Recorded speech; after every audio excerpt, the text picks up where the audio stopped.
Seltzer Kings podcasts. This episode is brought to you by Skinny Pop Popcorn. Perfectly popped, endlessly delicious. Oh, so light and crunchy. Skinny Pop Original Popcorn is the snack you've been searching for. Made with just 3 simple ingredients: popcorn kernels, sunflower oil, and salt. Snacking never felt or tasted so good. Perfectly popped, endlessly delicious. Give yourself permission to snack and pick up Skinny Pop Original Popcorn today. Where's my sister? I think she's lost. If I'm the one who let you die, why take it out on her? I'm right here. Come on, what are you after? Fear, revenge, tasty brains? I think I'd like Dawn to be my girlfriend. Again, wrong sister. I'm the one that dates dead guys. And no offense, but they were hotties. I mean, I'm sure you had a great personality, but... Busy making out with your dead boyfriend while I was ripped to death by a werewolf? Is that why you let me die? I was screaming for help when they pulled me Hello? down. Not making myself clear. I don't care how you died. I'm sorry for your loss, but where is my sister? Dawn! She's not gonna hear you. This place is like a maze. This place is ours now. It was built on our graves. All we want is for you to leave, so we can rest again. Actually, I'm thinking all you want is to get between me and that door.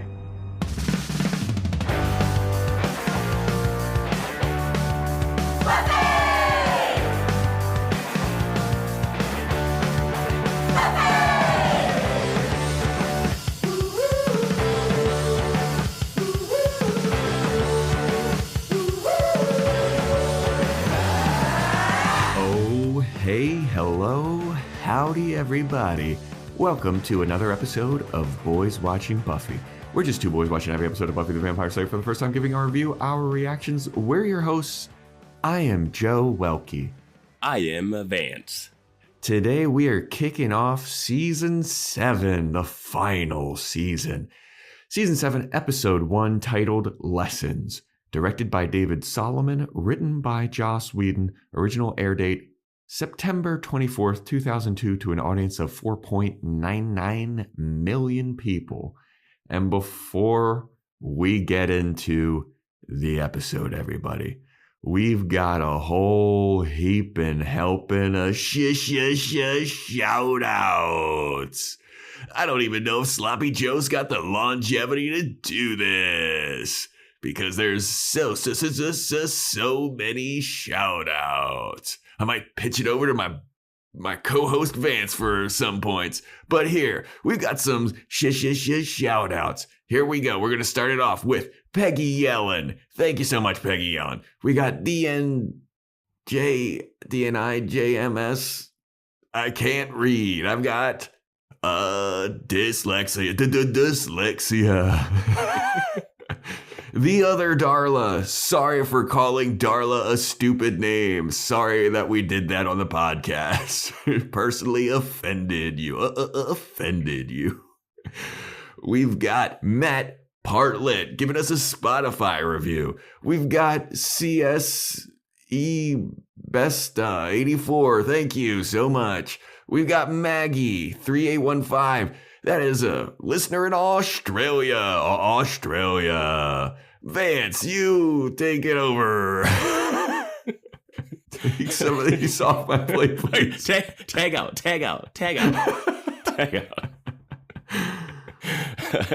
And we have Katie MP3 with a perfect 5-star rating. Katie. We got Always Wicked.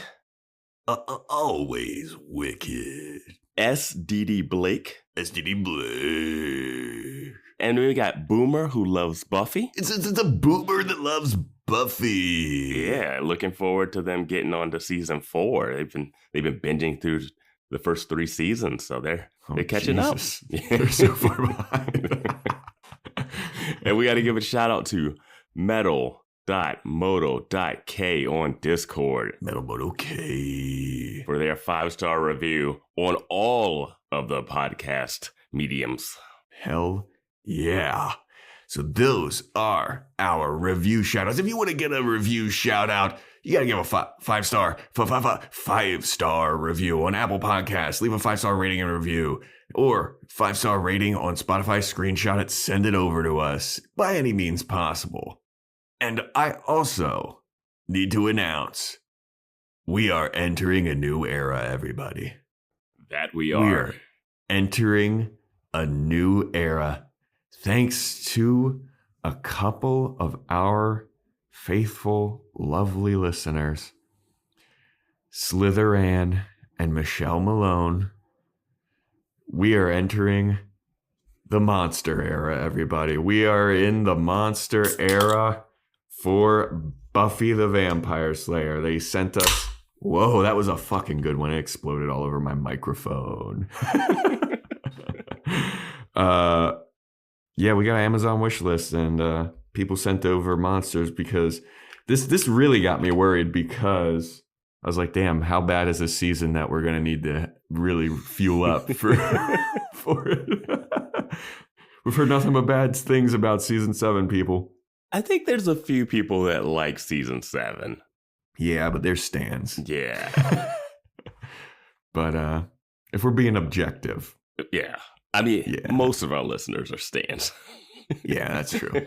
And we're pretty much stans at this point anyway. But thanks, Slither Ants. Thank you, Michelle Malone, for the monsters. That'll fuel us for a good portion of the season, I feel like. And that does it for the shout outs, I believe. Vance is drinking we got 2 different flavors. We got Peachy Keen. Is that what it's called? Ultra Peachy Keen. Ultra Peachy Keen. And I got Zero Ultra. I'm a big fan of monsters. I've been drinking monsters for a little bit now. Zero Ultra is fucking fantastic. You're cheating on the dew? I mean, sometimes you gotta kick it up a notch. You are not loyal. He's Jose Loyal, everybody. Vance, this is your first time drinking a Monster? I think I might have had a Monster. Didn't we get Monster energy drinks one time before? Didn't we have that? I don't think so. I think I had one before. This is very peachy. I'll say that. Yeah. Yeah. Yeah. Peachy Keen is pretty good. It tastes like what you think peach flavored stuff would taste like. Not like a peach, but what a peach flavored thing would taste like. It's like a liquid peach ring. Those gummy peach rings that you can get. Yeah. Yeah. Yeah. I will say the G Fuel peach ring flavored, it's got Sonic the Hedgehog on it. That one, that's the tops, but it's got 300 milligrams or whatever of caffeine. I'm like, that's a little too intense. Yeah. Now we split the cases of Monster. Yeah. So I also have the regular. What flavor do you have? It's called Zero Ultra. Zero Ultra. What does that taste like? I honestly have no idea. It is delicious though. It's flavored, but I can't tell what. It's flavored, but okay. I don't know what the flavor is. Okay. Like there's no. I don't know if there's really a. They don't describe it. Of it. Yeah. Yeah. But it's tasty, man. It's really good. All right. So next week we'll swap up. I'll do that. You do this, and then we can figure out what we want to drink based off the episode that we watch. Yeah. Fair enough. Yeah. Alrighty. Well, with that Monster Energy review out of the way, Vance, how do you feel about this first episode of season 7 right off the rip? I'm worried about the season. I'm really worried about the season. Feels a little like Saved by the Bell, the college year, like something, the new class or something. Yeah. Everything is really bright. I was so mad I didn't predict that the opening of this episode would be Buffy training Dawn. Because before I watched it, I was like, that's the only way this episode can open. Yeah. It's called Lessons. Yeah, I did. Yeah, did I predict that? I don't even know if I don't think I predicted that, but who knows? That was a week ago, 2 weeks ago, a year ago. Who knows? Yeah, I feel like this show's going to get real. It's going to be one of those taking a victory lap kind of things, kind of referencing itself, but not in the good way that we like. Yeah. Just like, oh, remember this guy? Yeah, a lot of winks to the camera. Yeah. A lot of setups for a spinoff that isn't happening.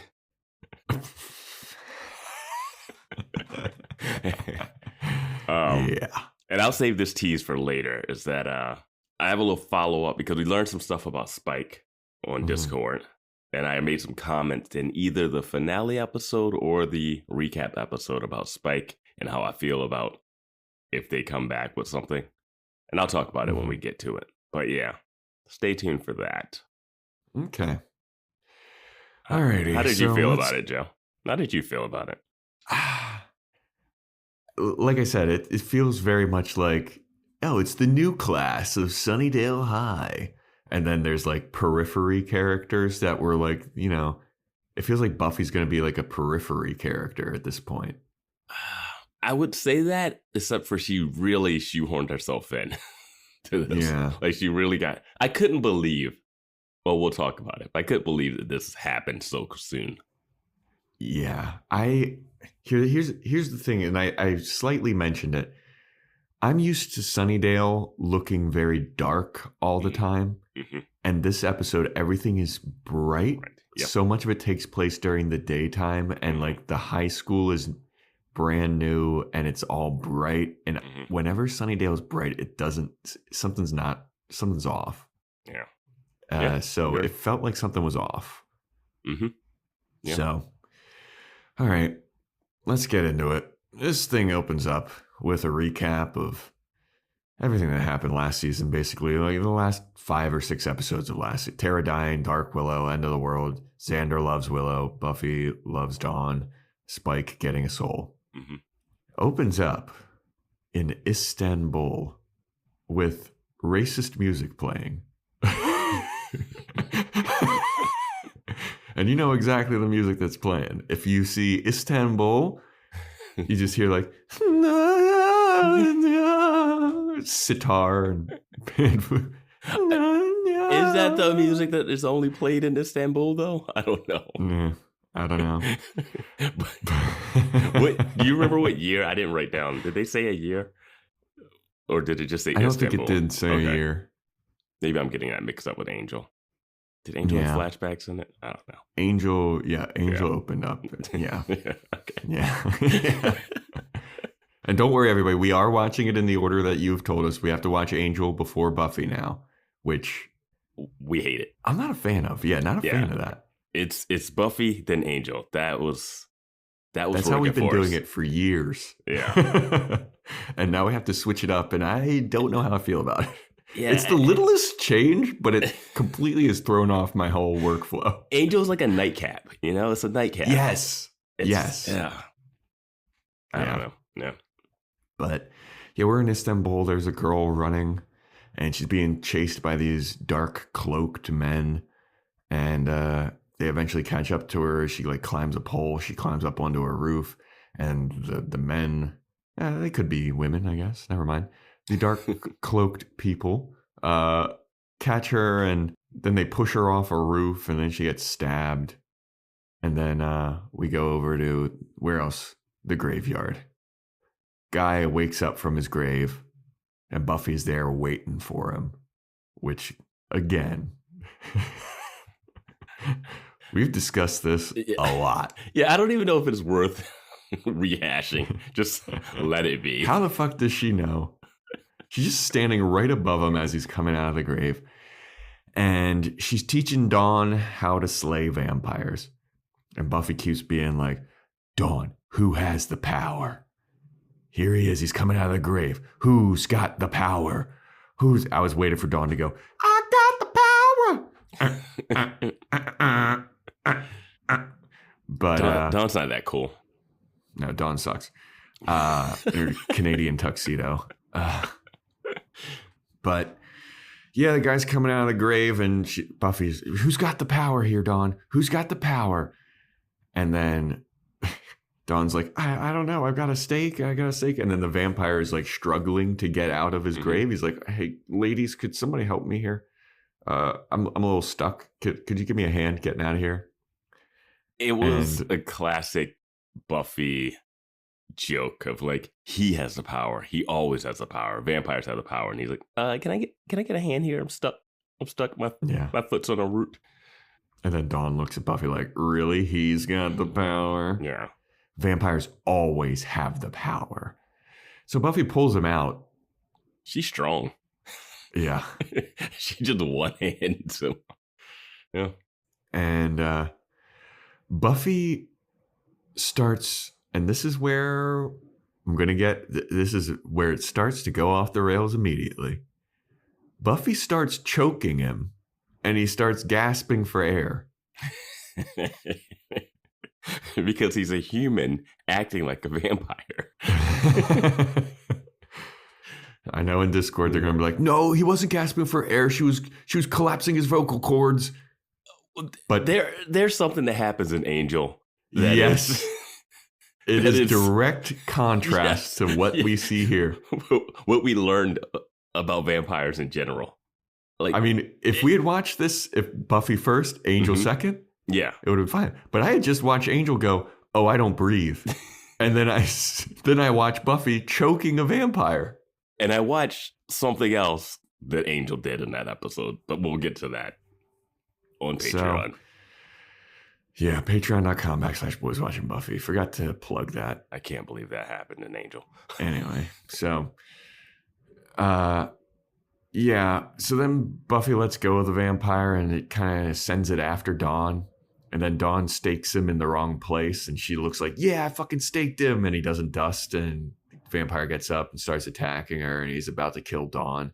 He's about to chomp down on her neck. And Buffy saves her. And then Buffy just beheads the vampire. But Dawn did get bit. Buffy took her sweet ass time saving her when the vampire went to bite her. Yeah. And Dawn's gotta learn, man. And Dawn misses the heart, which is we talked about that too. That only the key vampires' hearts are small. Yeah. But in this training, it was good training because Buffy talks about how she missed the heart her first time too. Yeah. Dawn was all like, oh, worried, like, oh, Buffy, I was just about to get him. Buffy's like, don't worry, I know you weren't just about to get him, but like, I missed the heart the first time I did it. Like, you did really well for, first time out, teaching you all this shit. And Dawn's like, oh, okay. And then Buffy goes, but that's just the start of it, because you know what? Something else is coming. Something else is coming. And Dawn goes, I can't believe it's back. Cut to the Giant Scissors grand opening of the new Sunnydale High, built upon the ashes of old Sunnydale High. Took them long enough. It's been, what, 2.5 years? Yeah. Yeah. I mean, I guess that seems about right for a school. Well, has it been 2.5 years? Because we saw... It blew up Riley at the end of 3. Sleeping in the ruins. So it's maybe less. I mean, it's been 2.5 years since the school had ended, but like, they probably just started building this over the summer. Like, it's probably been like 6 months that they built the state-of-the-art facility. It looks nice. Yeah, it looks like a building. Looks nice. Yeah, I just want to bring up that Buffy mentions that Dawn shouldn't fight. She should just run away next time. Yeah. Which I was like, yeah, like, I always say, do you need to be a slayer to kill vampires? Maybe to kill demons, maybe to absorb powerful rays of stuff, but you can't beat a witch as a slayer. And you can't, like, some demons you really can't beat without like a spell book or some other chanted thing or friends that are conveniently in a place at the right time. And honestly, I feel like that's like 80% of the things that we see on the show. I know. And it's just, can't you just train someone to just kill vampires? Like, I don't get like, make the slayer important. Like, they make her important, but then they undercut her by, if she can train Dawn to do what she does, then her only ability is that she's like a little stronger than everybody else.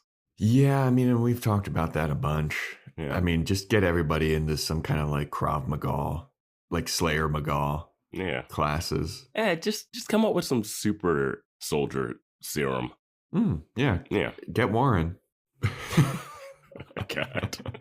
Hire the lifeless, flayed corpse of Warren.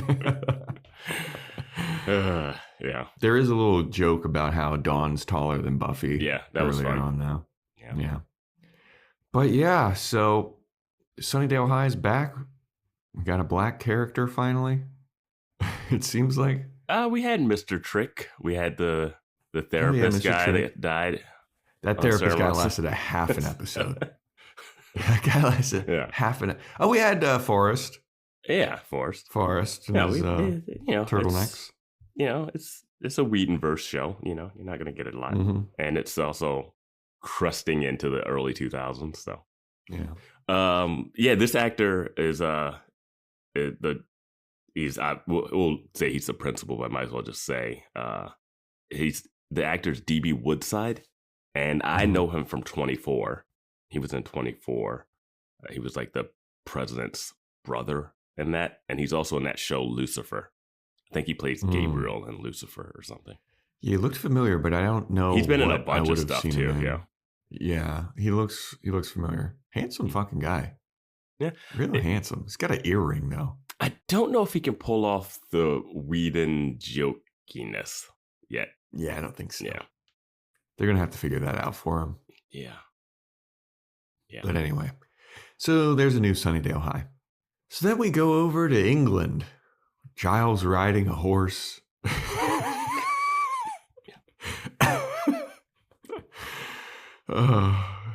Man. Rides over to Willow.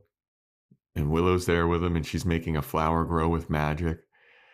And Giles gets off his horse and he goes over to her and he's like, "Hey, what you doing?" She's like, "I'm realizing that everything's connected. Everything, the earth, this flower, me, we're all connected." Willow's on her hippy dippy shit. Yeah, she is. She's got a Grateful Dead glow in the dark poster. Giles is out collecting crystals. Yeah. She's got a fucking Sublime poster in her room. Black lights everywhere.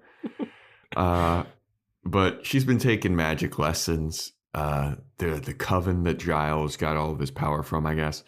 They've been teaching her, but they're afraid of her because of her might. I'm feeling good about one of my predictions off of this.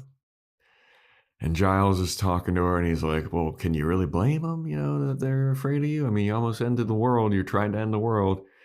But the magic inside of you, there's magic inside of you now, and you're responsible for it now, Willow, and there's nothing you can do about it. You're magical." And then Willow feels guilty for killing people, and Giles is like, "Ah." I was like, we don't talk about that stuff on this show. We never bring that up. Don't worry about it. She's like, "I don't know. I feel like I should be punished. I felt they were going to put me in some kind of jail." And Giles is like, "What? Yeah. You really want me to do that? Or do you want me to teach you how to harness this magical power to become even stronger?" We don't even know where Jonathan and Andrew are. Okay, come on. We don't care. It's insane how quickly that got hand waved away. I love. So there's a reference to Miss Harkness from Marvel. There's a Dumbledore reference. I thought you were gonna go. Now you're all Dumbledore on me. So we get a Harry Potter reference, and then Giles also mentions that it's not like a hobby or an addiction. The magic is inside you. So they undercut the addiction thing now too. She's no longer addicted to magic. She now just has magic inside of her that can't be released, that she has to just learn to contain it. She's got a high midichlorian count. Yeah. Gosh. I mean. And Giles is just like, "Yeah, I'm a watcher. I just want to watch over young women." Yep.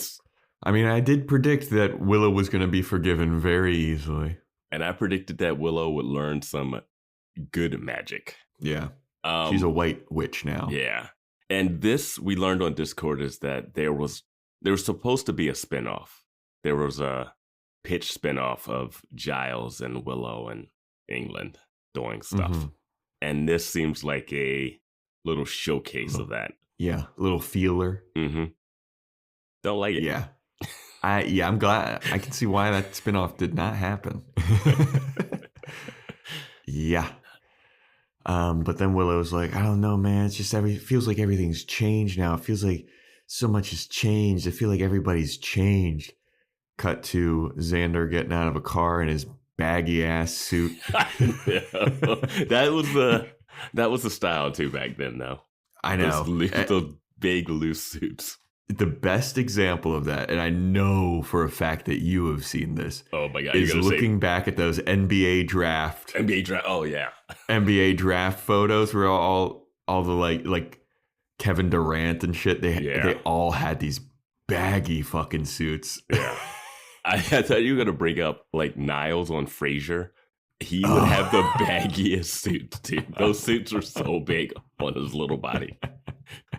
Well, it's even hilarious too because Niles was so skinny. Yeah, like Xander's at least kind of like a broad dude and like can fill it out a little bit. Yeah, but Niles is a fucking twig, dude. Those things are so baggy, dude. Those pants.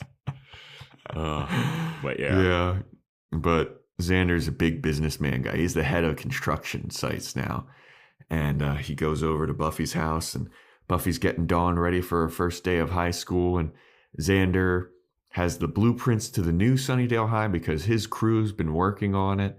They're the people that have built up this high school over the summer, seemingly.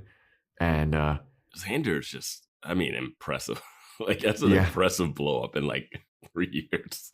Dude, he's like 22. Yeah. Like 21, 22, or 23. He's the head of this construction. He would have had to be a construction savant. Like just learning to read a blueprint. Good on him, man. Yeah. He's found his place in the world more than anybody. Yeah, 100%. So he lays out the new blueprints over the old blueprints of the high school. And he's like, our construction crew, we did something a little clever because remember how the Hellmouth underneath of the high school was directly under the library? Look where we put it this time. And they put the principal's office right over the Hellmouth. I'm like, wouldn't that isn't that risky to wouldn't that corrupt the principal maybe? Can you close the Hellmouth? Like what? I thought it was closed. I don't know. A Hellmouth is a Hellmouth, right? And there's multiple Hellmouths. I don't know. Yeah, I don't know, man. Buffy goes like, oh, does that mean the principal's evil? And I think Xander says something like, I don't know. Or he goes on a rant about, well, the last two principals were eaten. Yeah, that's true. So who won that job? Which, yeah. Yeah, they were eaten. They were. But then Dawn shows up and she's like, all right, I'm ready for school. And Buffy's like, all right, here's a first day of high school present for you. And Dawn's like, ooh, it's a weapon, isn't it? You gave me a weapon. And Buffy's like, sort of. And then Dawn opens it, and before we can see what's in it, we cut over to Xander dropping Dawn off at high school. And Buffy gets out and she's like, I'm going to walk you over to your first class. Let me walk you up to the door. And then Buffy's walking her up to class and she's warning her about all the stuff that we've seen in Buffy the Vampire Slayer. Hey, be wary of hyena people and lizard athletes and be on the lookout for invisible people. And Dawn's like, how am I going to see an invisible person, Buffy? It's like, and all these nice little throwbacks to season 1, season 2 era. I wish they wouldn't have gone with invisible people reference here. Only because Buffy has turned invisible recently. Yes. So it would have been nice to do hyena people and mummy girls or something. Like there's so many things they could have referenced in invisible people because they've done invisible twice. Mm-hmm. And they've even referenced the invisible girl in the invisible people when she turned invisible. Yeah. So I love that one. Yeah, I would have just liked another reference, but nitpicky. Yeah. So as she's walking over, Buffy runs into the principal. His name is Robin Wood. And the principal's like, oh, you must be Buffy. I've heard of you. And Buffy's like, oh, yeah? You heard of me, huh? That's a little suspicious. That you've heard of the most famous person in Sunnydale, probably. The class protector. The person who organized a a fight amongst a high school of, I'd say 80-ish people to fight war with a giant snake demon. The girl who you constantly see running around Sunnydale beating up things. Like, is Robin Wood from Sunnydale or is he from out of town? They never established that. You gotta know he's from out of town, dude. Yeah. He's definitely from out of town. I heard that you were getting shot by cops in the old high school, Buffy. I've seen your police record. It's pretty long. Yeah. I've looked at your old permanent record from high school. Yeah. This is going on your permanent record. Yeah. You got shot at by a cop. Twice. But anyway, so Buffy starts walking the halls of the high school, and she's walking around, she's taking it all in, and then just all of a sudden a ball bounces against a locker and it shocks Buffy. Buffy's like, what's up with that? That's suspicious. I love this moment. I was like, Buffy sees a suspicious brown kid and she's like, I don't trust this. Yeah, she got that comment about her mom hair from Robin. Yeah. So now she's on her full Karen, racist. Don't you dare open a lemonade stand on my yard. This isn't my Sunnydale High. Yeah. Back when I was here, the principal was white. The principal was white, times. And all the cheerleaders were white. White and bald. That's how I like my principals, not black and bald. She has Forrest flashbacks. Oh, man. But after the ball bounces against the locker and it shocks Buffy, Buffy's like, whoa, where'd that come from? She sees a suspicious little not white kid. And he slinks away. And my note says he disappears, kinda. Real weird how they, I don't love when shows do the thing where characters being suspicious because it helps the audience, but it doesn't make any sense for that character. Yeah. He's disappearing around a corner and looking back all what is he doing? Why are you playing with a ball by yourself and then disappearing around the corner? Yeah. Yeah. And, did you throw the ball at Buffy or were you bouncing it very poorly? Yeah. How did that ball go? Practicing for dodgeball or something? What are you doing? Yeah. There's no character motivation for any of that besides freak out Buffy. Yeah. So Buffy walks past and then you get a little close up of basement entrance, stay out or whatever. Yeah. And Buffy keeps walking and we go over to Dawn in class and then Buffy goes into the bathroom and Buffy finds some kind of sage looking thing, some kind of mystical looking thing. And Buffy looks in the mirror and there's a ghost there and it yells at Buffy for not protecting her. And Buffy's all freaked out. And then she turns around again and there's another ghost and it yells at Buffy for not protecting her. And yeah. So then we go over to Dawn introducing herself to the class and she's like, hey, my name's Dawn. I like Britney Spears, but only her early work, finger painting. And I'm so quirky and hip and fucking lame. She's crushing it though. That class is eating it up. Yeah. They're laughing and giggling and that teacher's like, I'm not going to die soon. Yeah. But as Dawn's doing her intro, Buffy runs into the class and she's like, Dawn, we gotta go. It's not safe. And then everybody looks at Buffy like, who the fuck is this lady? What the fuck is going on? And then the teacher's aren't even freaking out because they're people from Sunnydale. Yeah. They're not even freaking out. They're like, yeah, this happens every day. Someone screams about something. They don't even get worried. The teacher doesn't even go, wait, what's actually happening? What's going on, ma'am? Nothing. Yeah, the teacher just kind of looks at him and he's like, can I help you? Mm-hmm. And Buffy's like, no, it's just, Dawn, you call me if you need me. Bye. And then Buffy slinks out of the room and Dawn's all embarrassed. Oh, Buffy. She's like, I have a sister. She makes some bad smoking excuse. And it was oh, yeah. It was so perfectly Buffy. She still can't make excuses. Terrible at lying. That'd be great if the series ended with Buffy making a perfect excuse that actually worked. Because they don't reference how bad she is at making excuses. Yeah. Yeah, they absolutely. She's such a bad liar, dude. Yeah, she's so bad at lying. So, yeah, Dawn's all embarrassed. Buffy embarrassed Dawn at school, and now Dawn's an outcast already. So then we go over to the espresso pump. And there's like an old lady. I wouldn't say that, not old. Let me rephrase that. There's like a middle-aged lady. I'm looking at Joe's notes and it says decrepit old woman sings. Like a middle-aged-ish lady. Looks like she's in her 40s. Playing guitar with a kid at the espresso pump. And Halfrek and Anya are there. And Halfrek is like, she and Anya are kind of like trashing this lady. Like, the fuck is this lady doing with this kid? Like, this is going to be some kind of Mrs. Robinson situation. Like, what's going on here? Like, what is this? This the song? This song is, I couldn't tell. This song is popular, though. This is like, they're this cover of, are they doing a cover of, I forget the song. I'm not sure. Okay.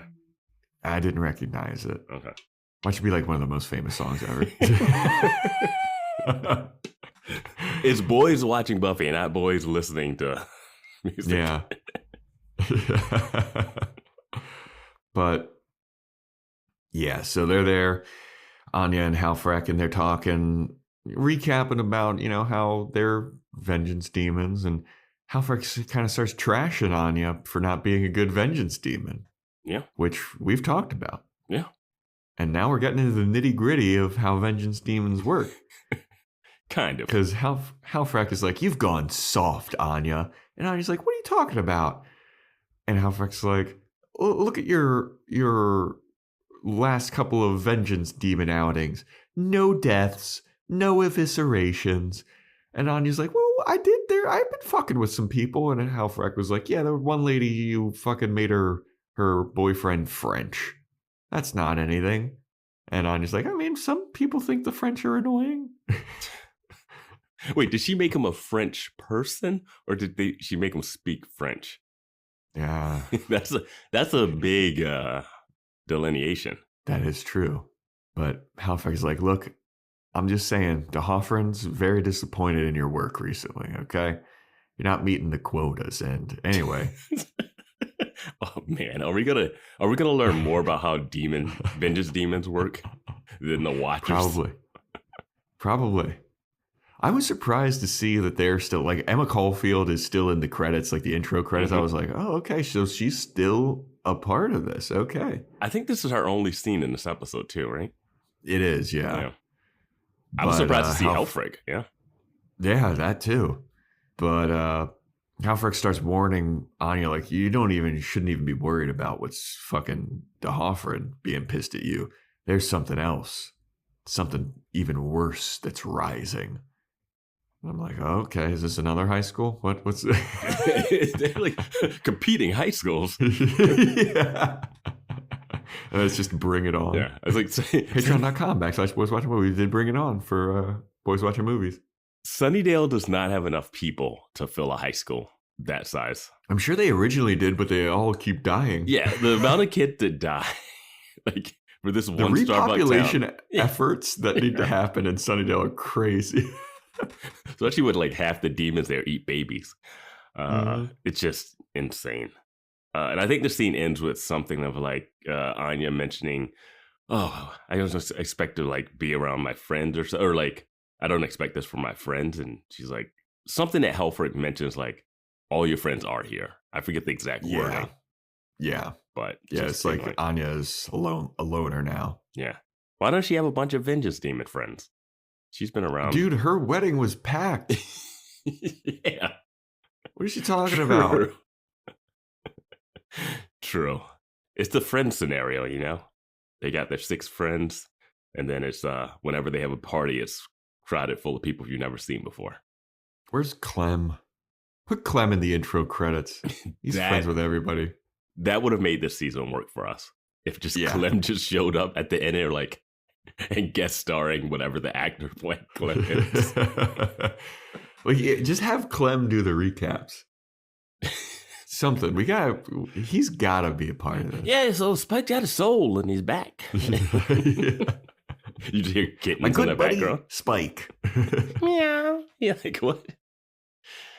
Yeah. But yeah, so we go from Anya being a lonely loner. They're at that espresso Xander. pump, right? Yeah, they in are. the scene, and just during the day, just hanging out. And there's music. Yep. This is a lot. This is a lot going on during the day. Again, weekday. like I said, a lot of daytime scenes, and it's weird. But why is it? I mean, the espresso pump is jamming right now. Like musical performance most midday cafes are with live performance, live music in the middle of the day. Not a lot of that. There's not a lot of that. Yeah. Yeah. I was trying in college, there was a sandwich shop that had people playing guitars during the day. On your campus. Yeah. Yeah, that's no, it was off campus. It's off campus, but it's a college. Yeah. I mean, College Park is college. It's college. Yeah. But anyway, we go from Anya to Xander on his construction site. He's got his little hard hat on. He's a macho man. It's just so funny to watch him like that. And he's definitely it's not like he's let himself go. No. But he's not his fit self. Partially because of what he's going through in real life, and partially because of what Whedon wanted him to do. Didn't want him to stay fit. He's put on some pounds. Yeah. He's got a dad bod. Yeah. He has the dad bod. Yeah. He looks dad bod. It just he looks so much. He just looks so much older than everybody. Like they keep making jokes about Buffy being someone's mom, and you're like, no. Yeah. Like all of the kids in high school would still think she's hot. Like no one would think she's a mom.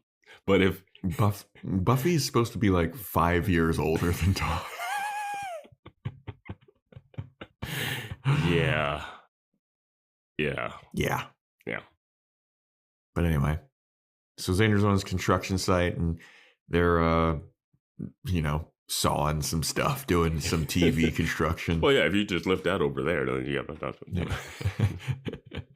And Buffy runs over to him, and Xander's like, hey, what are you still doing here? And Buffy's like, dude, there's something wrong with this place. Something wrong already. I was in the bathroom, and there were these don't ghost things going on. Yeah, I don't know what's going on here, but something's not right at the high school already. And Xander's like, come over here.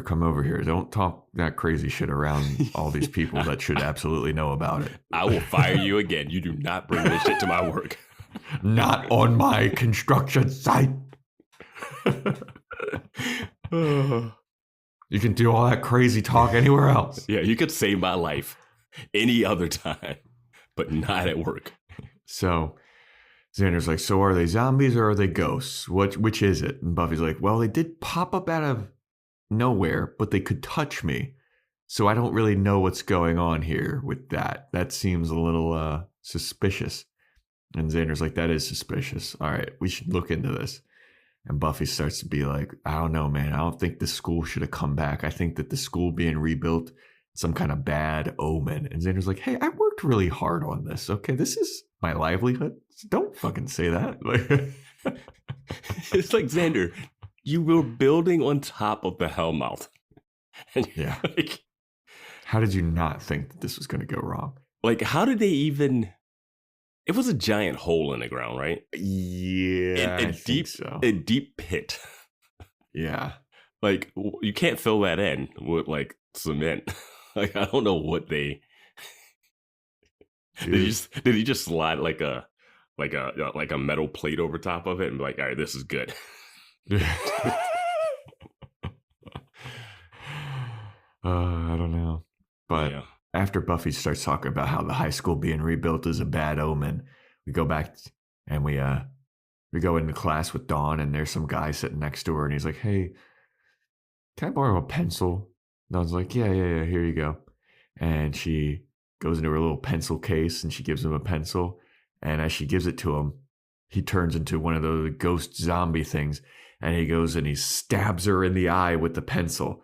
And Dawn falls to the ground, and she starts screaming. And she's like, ah, oh my God. And now the whole class is turned around. They're looking at Dawn. And the teacher rushes over. She's like, are you okay? Are you okay? Are you okay? And Dawn gets up. She's like, my eye, my eye. And she opens her eyes to see that the boy that was sitting next to her that she gave a pencil to never even existed. Whoa.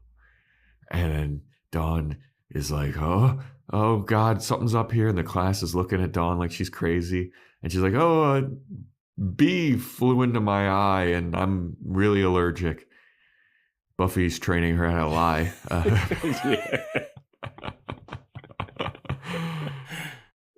I love that the one kid in the class, when she's like, oh, can I go to the bathroom? And she's like, sure.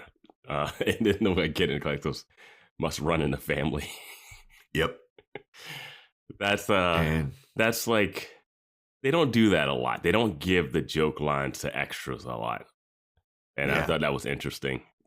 I liked it. I liked it, but they don't do that in the show that much. There's not a lot of side characters that get the punchline. So this was scary. I thought the moment was fun. It was the scariest moment. It's the scariest moment. Dude, in the thing. Yeah. I do not fuck with eyes. And I think that's probably a common thing amongst human beings. But I mean, the sound effect, the action, the edit, like it was all like, holy shit. Yeah. Like if it happened for real that way, and then she had an iPad the rest of the season, crazy. That would have been dope. Then it gets a hook for a hand. This season you're going to still waiting on that. This season you're getting a hook for a hand. I'm guaranteeing we fucking better get a hook for a hand. Me and I think Surly Neighbors have been waiting on a fucking hook for a hand. And Surly Neighbors knows. Surly Neighbor has to know. That's true. Surly Neighbors would know. Yeah. But so Dawn goes to the bathroom and she locks herself in a toilet, very reminiscent of Mean Girls, where Katie is eating lunch in the bathroom. Are you talking Mean Girls, the original one, or Mean Girls, the new one? Bro, I didn't even bother going to see that new one. I did not even bother. I didn't see the new one either. I think it's a musical, though, that they didn't market as a musical, which is weird. Exactly. Why didn't they market it as a musical? You know, these Hollywood fat cats, they just don't get it. I didn't even know that it was coming out. Like, they advertised it very poorly in general. What was it supposed to? Did they advertise it poorly because they thought it was bad and they didn't want to waste any advertising money? Or did they just say, let's save advertising money because Mean Girls is strong enough by its name to get people to go? Yeah. I don't know. Well, it's also weird because there's also a sequel, but a retelling of the story as a musical. It's so weird. It's season 7 of Buffy. They're just it's the high school year. It's just seasons 1 through 3 again with new students. It is starring the girl from The Nice Guys, which is an excellent fucking movie. Have you seen The Nice Guys? I have seen The Nice Guys. I don't remember liking it as much as everyone else liked it. Ryan Gosling, Russell Crowe. Yeah, and I don't remember the girl in it. I fucking love that movie. A lot of people love that movie. I guess it didn't do that well, though. Yeah, I think they were trying to make a sequel, but I guess because it didn't do that well, the kind of put the kibosh on that. Yeah, and then Shane Black did that Predator movie. Oh my god! Oh my god, dude! Is that the worst movie me and you've seen together? I think it is. Yeah. That movie was hysterically bad. Yeah. What is The Predator? The Predator, yeah. Oh my god. And the ending. Oh my god, dude. That's rough. That was a rough one. Should we do that for Boys Watching Movies? Yeah, no. If people clamor for it on the Discord, maybe. I don't think we get a lot of clamoring for that movie. No. We want the Predator. We want the Predator. Has nothing to do with like this era or style of show or anything. Yeah. That's like a Jurassic World type of situation. Yeah. Like that movie was so bad. Yeah. But anyway, so Dawn's in the bathroom. She locks herself in the toilet and she starts to hear some sobbing. And she gets out of the toilet and she like looks underneath to see if there's any other feet in there. And she doesn't see any other feet. So you're like, uh-oh, is this a ghost that's crying in here? uh-oh, what's going on? So then we cut to Buffy, and Buffy runs into the principal again. And he kind of makes fun of her for still being there. He's like, oh, I thought that, don't you have anything better to do? What are you still doing here? I thought you were leaving, you know? Isn't that kind of like what parents or guardians would do? And Buffy's like, oh, yeah, I'm just, you know, checking to make sure everything's cool, you know, walking around. Then we cut back to Dawn. Dawn's checking all the bathroom stalls. And it's tense. She's opening up all the doors, and she's like, nothing there.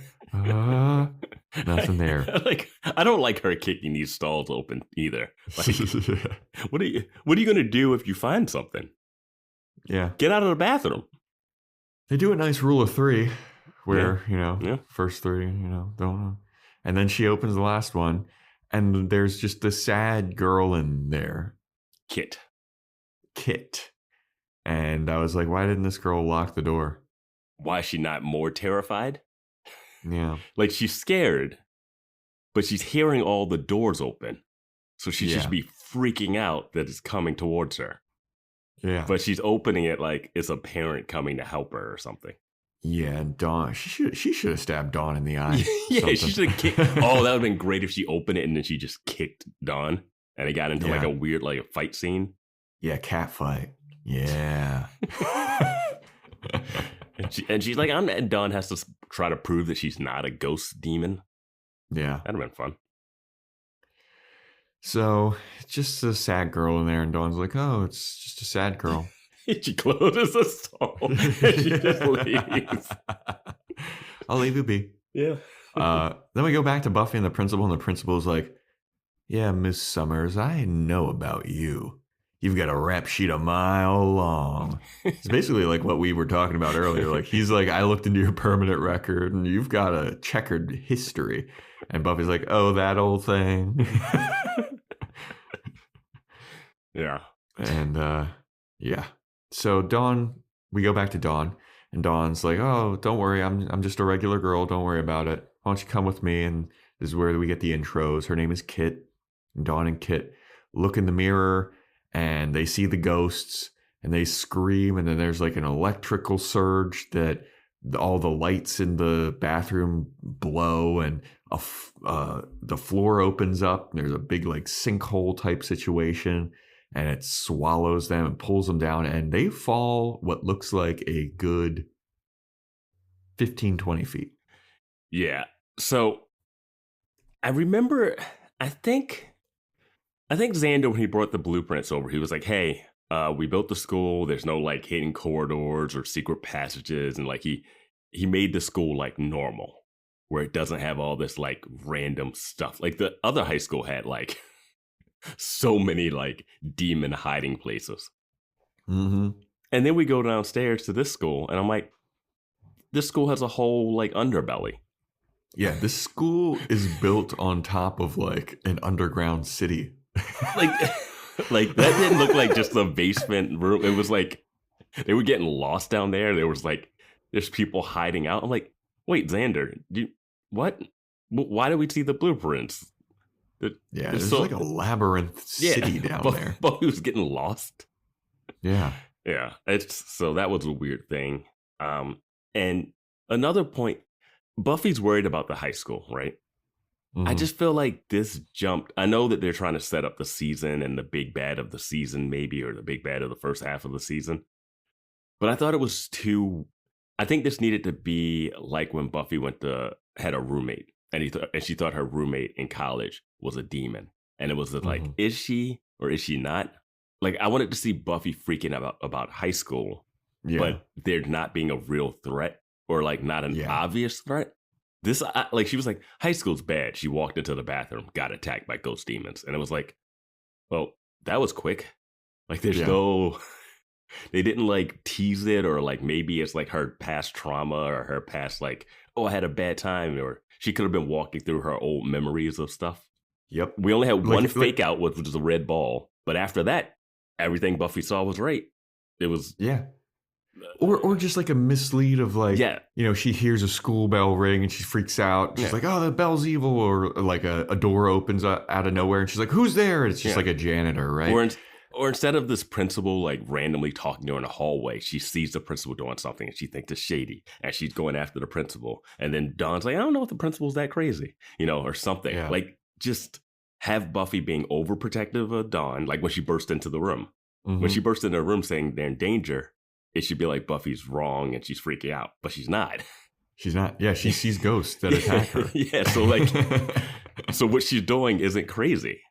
I just felt like they never played up that. They were just like, high school's built and it's already fucked up. It's like, geez, all right. Yeah, man. So they fall into this weird, like not bottomless, but like they fall like a story and a half. Like it's a big drop. And then we cut over to England and Willow is lying on the ground and she's freaking out. Oh, yeah. And Giles is holding her. He's like, it's fine, Willow, it's fine, it's fine. And then Willow wakes up, she snaps out of it. And I felt everything.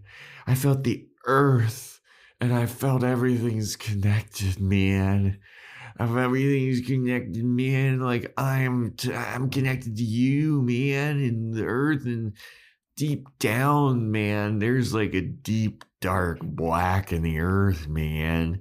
And Giles is like, that's the Hellmouth. Giles looks at his joint and he's like, this is some good shit.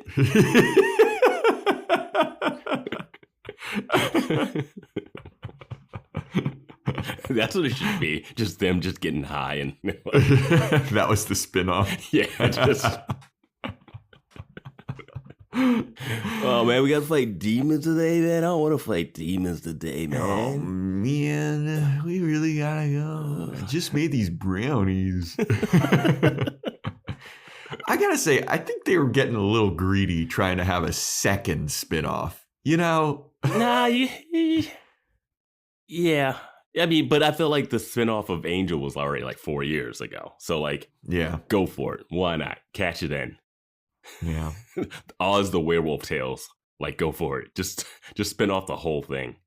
I mean, I wonder what was like the show with the most spin-offs. I was trying to think. I think there's like a Shonda, two spin-offs? I feel like there's a Shonda Rhimes thing or something. I feel like, did Grey's Anatomy or anything spin off something? Grey's Anatomy had Private Practice. That was a spin-off of Grey's Anatomy. But I feel like all these shows, they've only had one spin-off. Well, Cheers had the Frasier spinoff. Friends had Joey. Which we've debated doing next. Yeah, Boys Watching Joey. Boys Watching Joey. Yeah, there's... Like, I can't think of a show that's had two successful spinoffs, or even like two spinoffs in general. Like, that's wild. Yeah. That'd be crazy. I think... Oh, you know what? See, movies to spinoffs is different because they're what we do in the the Marvel universe. There's so many fucking things. Yeah, but what we do in the shadows has not even. They have their own show, and then they have like some paranormal show for BBC that spun off characters from that. I'm trying to see. Could you say, because Richard Belzer has played the same character in like 7 different TV shows or some shit like that. The Law and Order stuff is, I wouldn't really like the Law and Order, Chicago Fire stuff, the Dick Wolf stuff. I wouldn't really. Oh, The Walking Dead. Walking Dead has a ton of spinoffs. Oh, you're right. Yeah. CSI, I guess, too. Does that count? Yeah, I just wouldn't want to. NCIS. That show Power has a couple spinoffs too. Raising Kanan, Ghosts. Yeah. I wouldn't really consider the procedurals to be it because like those characters they just go to another CSI. Is that really a? Yeah, it's kind of, but I don't know if I'd count that. I mean, I feel like sometimes they do have crossover episodes where it's like, oh, Mark Harmon is in New Orleans. Well, LL Cool J is in the NCIS Hawaii now. I'm sorry, Vance. I believe you mean to call him LLJ Cool J, as our lovely president referred to him. Believe that's his name according to our totally competent president. It's the best we got. How is this the choices we've got, Vince? It's the best we got. The choices we got. This is the best. This is the best America has to offer.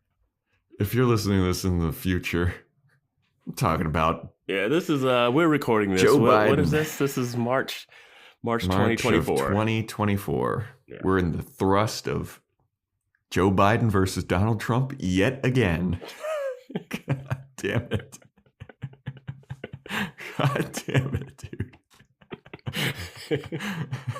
I'm just gonna just So LLJ Cool J. spin-offs. I'm gonna say Walking Dead so far, but chime in on Discord. Let us know. We're gonna because they had Rise of the what is it? Fear the Walking Dead. Fear the Walking Dead. They have a Daryl Dixon one. They have a couple movies with wasn't there one on a boat? I don't know. Was that Fear the Walking Dead? No, Fear the Walking Dead, just a different time period, different location. I think they got another one that's like, I don't know. I haven't followed Walking Dead in forever, but yeah. All right. But yeah, Giles is like, oh, you saw the Hellmouth. It's going to open and swallow them all. It's going to swallow us all, Giles, man. This is really killing my eye, man. It's a Hellmouth. You guys haven't been trying to stop Hellmouths? Yeah, right? Shouldn't that be what the Watchers do? They're like, hey, there's Hellmouths all around. Should we just station people there?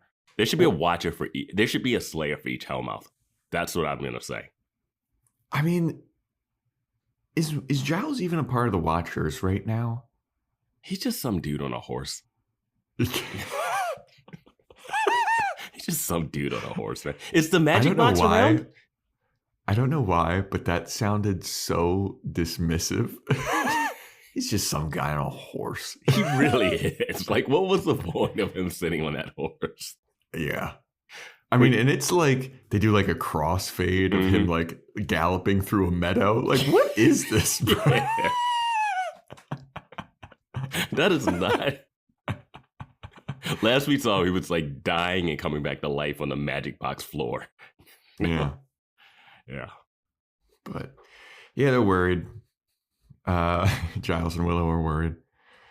So then we go back to Sunnydale, and Dawn and Kit wake up in that weird basement type of thing. Not an injury at all. They would have definitely broken their ankles or something. Dawn's used to falling off of towers and stuff, so she's got practice. My dad works in B2B marketing. He came by my school for career day and said he was a big ROAS man. Then he told everyone how much he loved calculating his return on ad spend. My friends still laugh at me to this day. Not everyone gets B2B, but with LinkedIn, you'll be able to reach people who do. Get a $100 credit on your next ad campaign. Go to linkedin.com/campaign to claim your credit. That's linkedin.com/campaign. Terms and conditions apply. LinkedIn, the place to be, to be. So then we go back to the principal and Buffy, and he's like, I know about your checkered past. They're still having this conversation. They just keep talking about Buffy. So we go back to the basement, and Kit's talking to Dawn, and she's like, I saw a ghost, and the ghost said that everyone at this high school dies, and then we're all gonna die. And then they run into the ethnic guy, and took him 7 seasons. Southern California, not one Latino until this season. We had White Tito. Carlos? We had White Tito. Yeah, that's true. And what do? They run into Carlos, and he was down there for a smoke.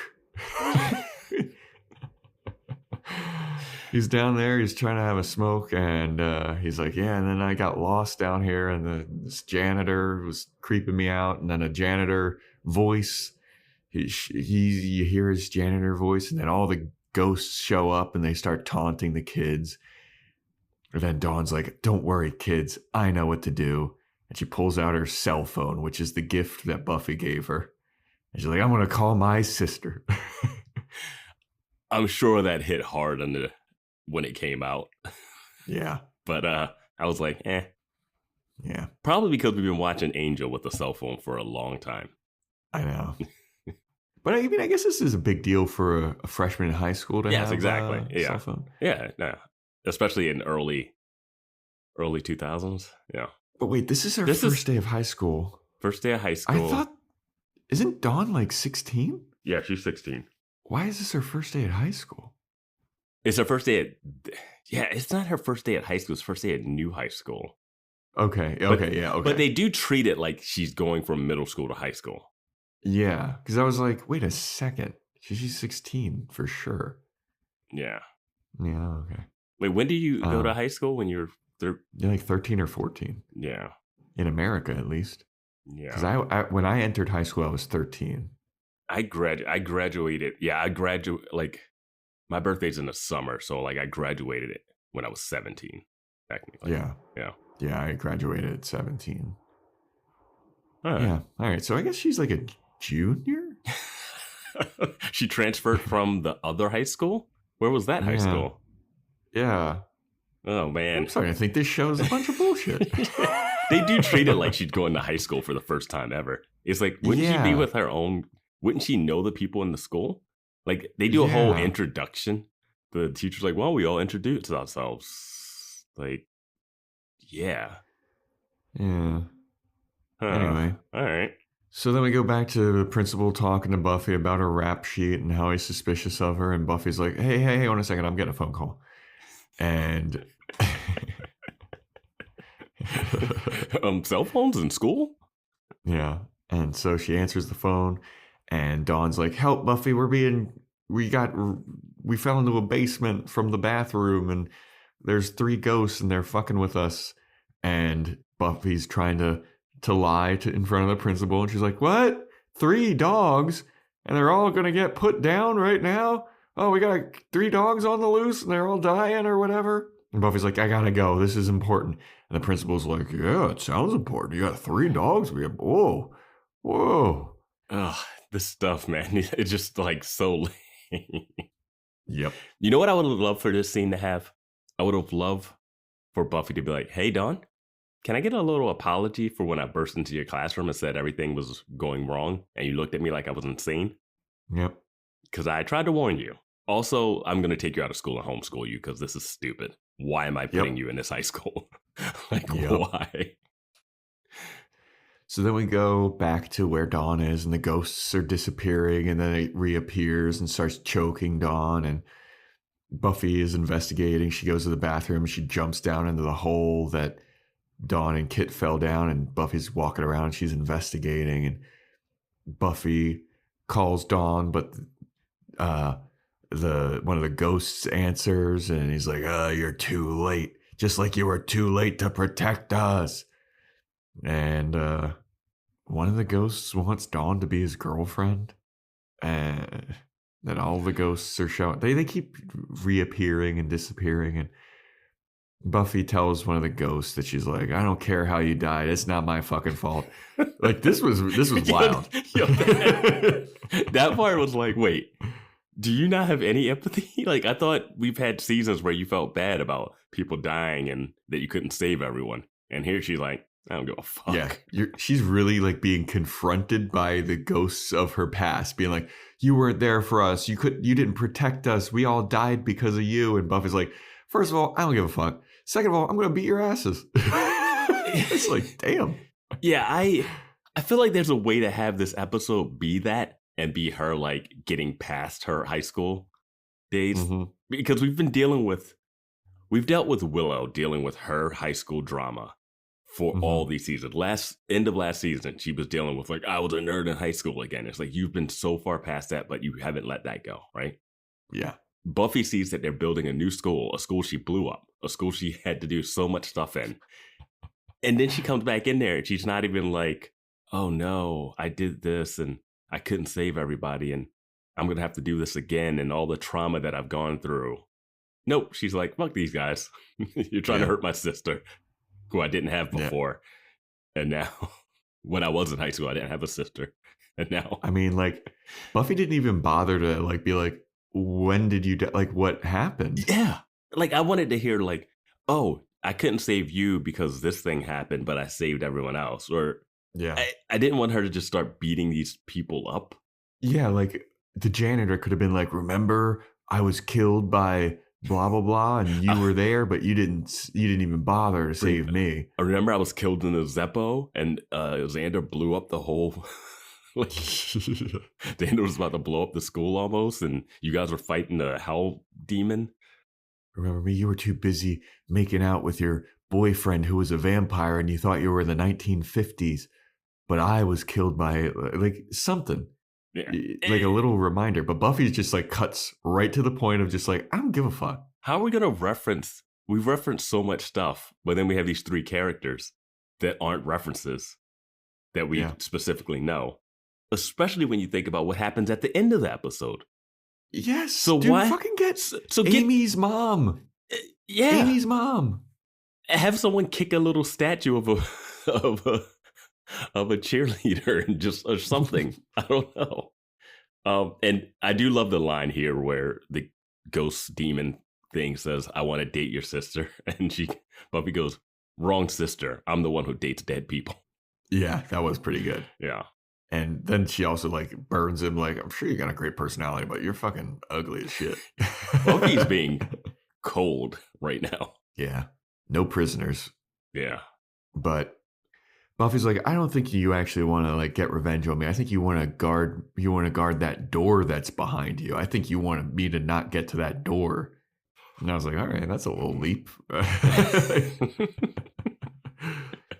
Wait, and the counselor is a vengeance demon. So Buffy starts to like try and run to get to the door, and the ghosts keep disappearing and reappearing to stop her. But eventually she gets to the door and opens it, and who's behind door number 1? William the Bloody Spike. Buffy opens the door and she's like, Spike? And then Buffy's like, are you real? He's got a whole new hairdo. Mm-hmm. He's looking worse for wear. And Buffy's like, what the fuck is this about? Are you real, Spike? And then he just starts laughing like a maniac. That is literally what my note says. He laughs like a maniac. Yep. That's what mine says. Mine says he laughs like a maniac. Good job. All right. Yeah. Simpatico. Yeah. It's like we've been doing this for 7 seasons almost. Almost. Is your next line? 6 seasons. Sorry, 6 seasons. Don't let them know we've already done this season and we're redoing it. Wait, what's your next line? Duck. I just have duck. I just wrote duck. No, my next line though says Buffy stops looking for Dawn when she sees Spike. my next line says Buffy locks herself in the room with Spike, and Spike is kind of insane now. But Buffy is now not looking for Dawn, who was in danger, she thought. Yeah, she could not care. She completely just dropped that. Yeah. So she's in there with Spike, and she's like, what's up with you, Spike? Is everything all right? And he's got his shirt all open, and Buffy like opens it up a little. She's like, what happened to you? And she sees that he's got scratch claw marks all over his chest. And Spike's like, I tried to cut it out. He's like, cut what out? Like he got a soul and he wants to cut his soul out or his heart out or something. And she's like, damn, dude, this is fucking brutal. Yeah, it's like, should I feel sympathy for this attempted rapist? Because I didn't feel sympathy for the people that died earlier. The ghost demons. Yep, the people that were relying on me. But just as she's starting to feel really bad, she gets a phone call from Dawn. Yeah. And they're like, Buffy, we've been moved. We're in a room by a furnace. Yeah. Is this where she's like, and the cell service down here is so good. Yeah. T-Mobile's really killing. Yeah. Yeah, this is what Boost she just... Mobile. Where you at? Nextel. Where you at? Oh, man. Yeah, like, they don't even say the provider. They just go, cell service is perfect down here. Yeah. I don't even know what they're doing. Yeah. Is it advertisement for cell phones? I guess so. Did we even see like what brand? It looks like a Motorola, maybe? Not really. It's a flip phone. It is a flip phone with a little antenna. The antenna is like not the coolest part of a flip phone, but the flipping aspect of a flip phone is awesome. That little... I'm going to be real. I miss the flip. The being able to flip it open. I don't know. It's just... Yeah. Being able to hang up by closing it like that. Yeah. There's something so like visceral about it. It's so good. Yeah, I know that they're making flip phones again, but like it's not the same. Yeah. It's just like you talk and you flip it down and you pop. Yeah. It was great. It's great. Should we get a jitterbug, Vance? I will say this with cell phones. I do miss when everyone had different cell phones. Yes. It was interesting. You would be out and you'd be like, oh, what is that? What is that phone? Yeah. I've never seen that. Yeah. Yeah, there was a while where it was like, you know, you had an LG chocolate. You had the people with like what was it, like a sidekick? Yeah. I had one of razors. I had one of the Nokias that like flipped open like to the side. You had like that full keyboard thing that slapped open. Dude, the full keyboard I fucking loved. But I miss predictive text. I don't necessarily miss that. I miss like the actual keypad. I got so good at texting without looking. Yeah, that's what I'm saying. That predictive text. Oh, okay. Yeah. Because you can't get the movie The Departed. There's a whole scene in that wouldn't happen with smartphones when Matt Damon's texting from his pocket. Because you can't do that where you have to like look down to make sure you're typing. Otherwise, you're just like do, do, do, do, do, do, do, do, and you could like send a whole message without ever looking at your phone. I would type paragraphs without looking. Like if I tried to do that with my iPhone now, like the autocorrect alone would just make me look like a fucking idiot. I remember when I got an iPhone and I was in New York and I just got the iPhone and I'm walking down the street and I'm about to send a text. And I was like, holy crap, I have to look at my phone.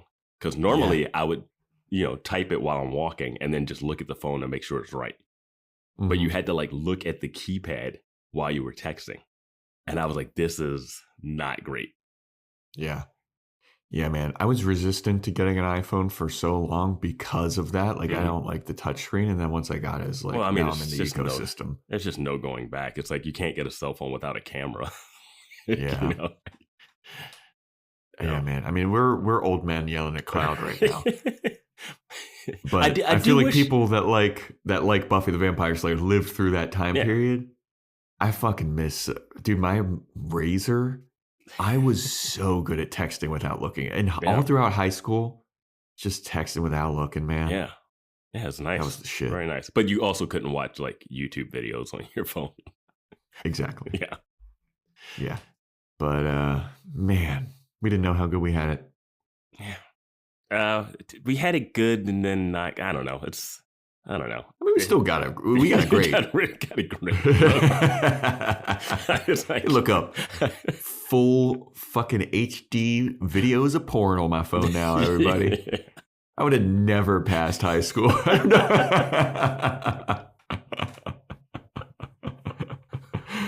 Dude, I keep seeing TikToks of teachers being like... Yeah, people are stripping on their TikToks, and this is just free to my phone? Yeah.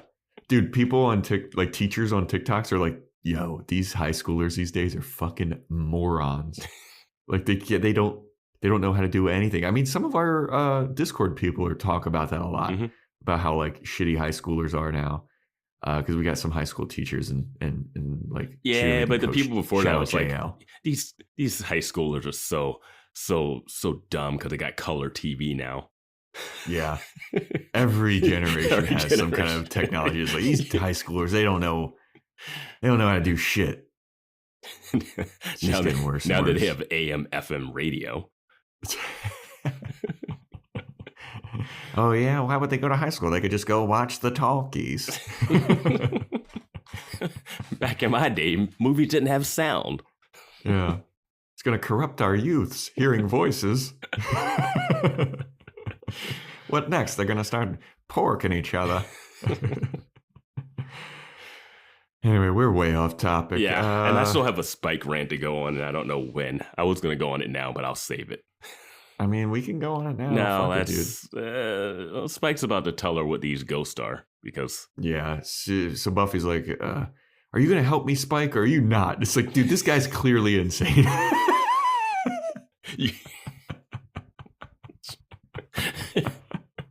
What an introduction! He's been living in the school. Yeah, a school that's still like under construction. It seems right, or was Xander working somewhere else? Xander's still on site. Yeah. Because he tells Buffy as he's dropping him off, he's like, hey, my crew's still here. I'm going to be on site, so if you need anything, I'll be here. Yeah. And don't worry, we've checked it. There's no secret passages, no places for a rapist vampire to hide out forever. Hey, Xander, do you think to put some crosses up or some holy water amongst this whole thing? Yeah, can we get Giles to call one of those like good witches to put some like, hey, vampires can't come in here thing? Yep. Yeah. Anything? No. Nope. Okay. Nope. Get those 3 witches and angel to come. Here's the problem with the high school. It was never the outside sources. The problem with the high school most of the time were the people in the high school. Yeah. Some of the worst people were the students. Yeah. Yeah. It's like they were terrible people to begin with, and then they're on top of the Hellmouth. Yeah. Getting influenced by the Hellmouth as well. One of the worst characters we've ever had is Warren. Yeah. He's just a high school. He's just a regular dude. Yeah. And Willow, just a regular nerd in high school. Awful. Yeah, dude. I mean, fucking the swim coach. Yeah. Why did they reference that? That would have been awesome. The lunch lady tried to kill everyone. The fucking plant lady teacher. Why do you always call her a plant lady? Yeah. Go back to season 1. Yeah. You've been calling her a plant lady for years. You know what is crazy is in my head, I was like, I'm not going to get it wrong this time. I know it's a plant lady. And then as soon as it left my mouth, I went, she was a praying mantis. She was a praying mantis. It was Bug lady. Yeah. Yeah. Yeah. Hyena people. Yeah, we've watched too much Buffy. And we haven't even watched it more Buffy than the people listening to this. Yeah. But, so Buffy's like, you gonna help me or what, Spike? And he's like, he starts talking all of his jibber jabber. And then Buffy's like, all right, you're clearly not gonna help me. And she starts to turn away. And Spike's like, their spirits manifested and they're controlled by a talisman. And Buffy's like, oh. Okay, yeah, you're right. Yeah. All right, well, I'm going to leave. You still want to help? And Spike's like, fuck, I'm dealing with my own shit, dude. It's a weird way to introduce Spike to this episode. Yeah. So Buffy's like, all right, go ahead, weirdo, crazy. I'm going to call Xander. So she calls Xander. And then we go over to Dawn, and Dawn's telling the other kids, hey, we got to find some weapons. And Carlos is like, I found some fucking bricks. When he said that, I was like, she's going to be like, what are we supposed to do with those? Yeah. But instead, she's really smart and creative with it.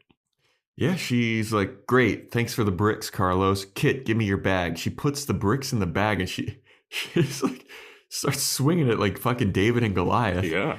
And she hits one of the ghosts. And the ghost is like, okay, that's not nice. Don't do that again. And she gets uppercutted. Yeah. I love the uppercuts in this show. Just hitting people across the room. Yeah. And then so the ghosts start to taunt the kids, and they're like, we picked you to terrify and fuck with because you're the kids that no one will miss. You don't belong here. And I was like, what? This is day one. What is their motive? What is their motive? First day of school. Is it getting back at Buffy for not saving them? Is it killing the loser kids? You're the janitor. Yeah. Why do you care about the loser kids? Dude, you're the nerdy kid. What is the motivation? I feel like there has never been a good Buffy first episode of a season. Thinking back on all of this, I'm like, what's the best first episode? God, we've gone on some tangents, but why not? Okay, let's see. At least this one's about the show. Okay, the first episode of season 1.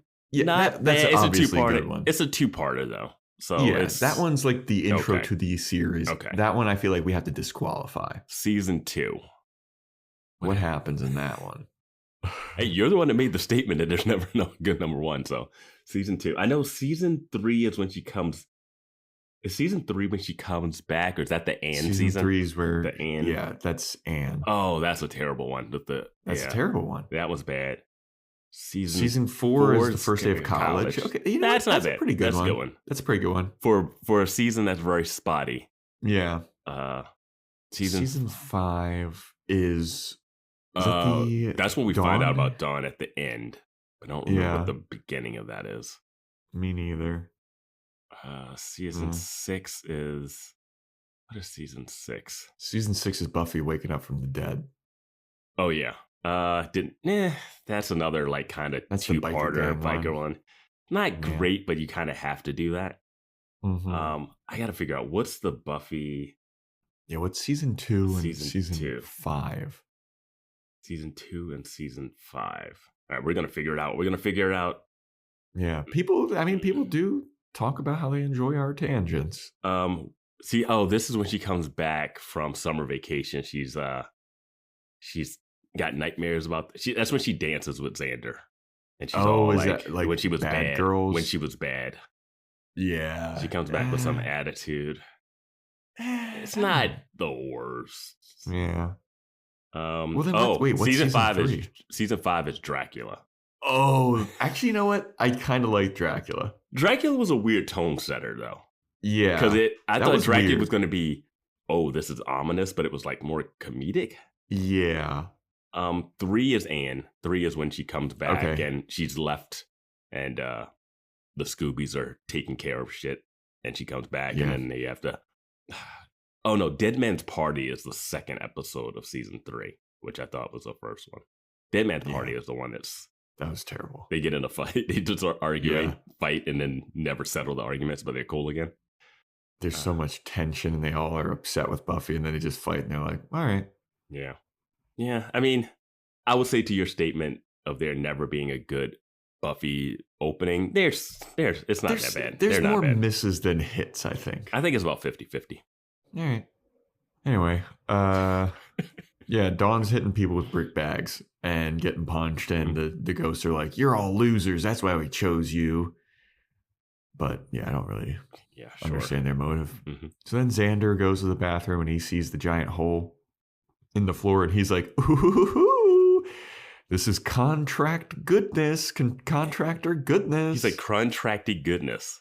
And I'm like, is that contracted goodness? Yeah. Or is that you're bad at your job? Who has to explain how this happened? Yeah. Like, students felt like you got a lawsuit on your hands, dude. Yeah, this is a problem. And also, you don't even need to get excited because it's Sunnydale. Things are going to get destroyed all the time.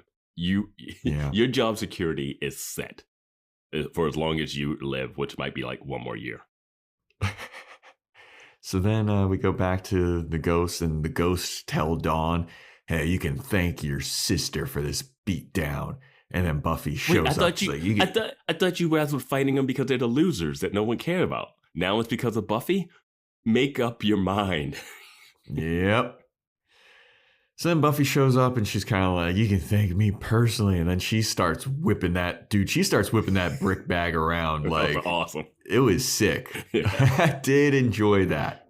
Everybody was brick bag fighting, swinging a brick bag all around. So Xander's looking for the talisman in the bathroom. He finds it. And Ghost Girl starts attacking him. Did you notice... Yeah, I had to go back because when that ghost girl jumped on his back, I was like, which ghost girl is that? Was that a fourth ghost girl? Or was that the one that was in the... I think it's this. The one that was... one. Okay. Did you notice the music was different during this fight scene? It was like an action-adventure type. It sounded like something from like The Mummy or Indiana Jones. I'll be real with you, I did not notice that. Yeah. Well, when you go back to watch this episode again, like I know you're planning on when we do Boys Rewatching Buffy? Yeah. When you watch right after we re-record, you're like, I gotta go check all this stuff. It was very action-adventure. It was a really action-adventure style. It didn't sound like the previous seasons to me. Okay. But yeah, that's all. Yeah. So Ghost Girl's attacking Xander. Buffy's beating up ghosts. Xander breaks the talisman. The ghosts disappear. And did you know that was the talisman that they were talking about when they were like, it was the talisman? Because I completely forgot she found something on the sink. Yeah. Well, how did it get on the floor? Well, I think she dropped it when the ghost came. Like she picked it up and then she looked in the mirror and got startled and dropped it. Okay, I'll buy it. But that was that bathroom looked like it had been. Honestly, that's so dangerous because the hole is right there as you open the door. It's like if you go to that bathroom, you're going to take one step in and fall down. It's like if you were going into the bathroom as a group and you guys were talking and joking, it's like walking into an elevator without looking and the elevator's not there, just falling off the shaft. Yes. And luckily, no one had to go to the bathroom in a full school for the last hour. Like, that bathroom is so empty, and there's like nobody going in. And Xander's just free walking. Buffy's free walking through the school. 2000s were different. True. Very true. Yeah. So the ghosts all disappear, and Buffy leaves with the kids, and they gotta go find a way out. And Buffy tells the kids, hey, you're gonna be good. Just stick together. And then Kit hugs Buffy, and then Carlos calls Buffy the coolest mom ever, and Buffy is all concerned about her hair. She's like, "Is my mom hair? It's not that." How does the Angel Show exist and Cordelia doesn't get made fun of her hair, but somehow Buffy's hair is getting mom-haired? Dude. Yeah.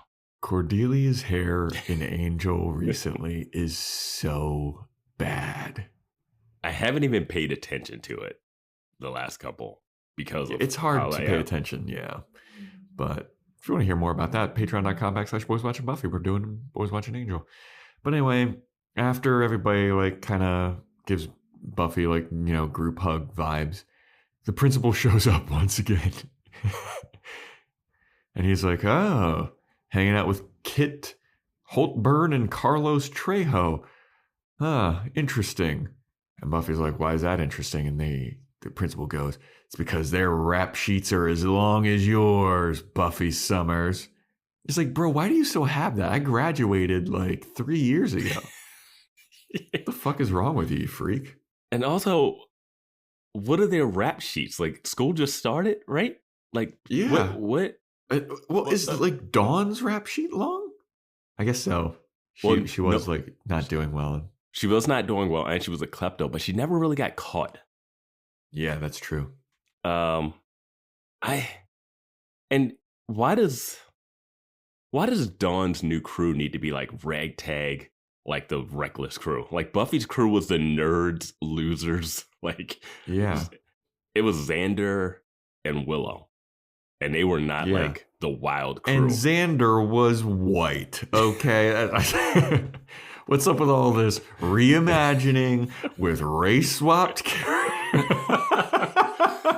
Don't remake Buffy with Stick to the source material. I mean, at least make Kit a redhead.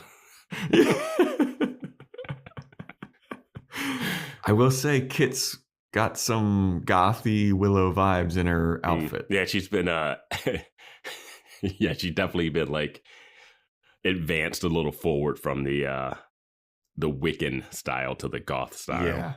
Yeah, she's not wearing overalls and bright yellow bucket hats like fucking stupid ass Willow used to wear. Yeah, because Dawn's crew's like reckless, You see how they almost didn't do anything when they were hiding in the basement?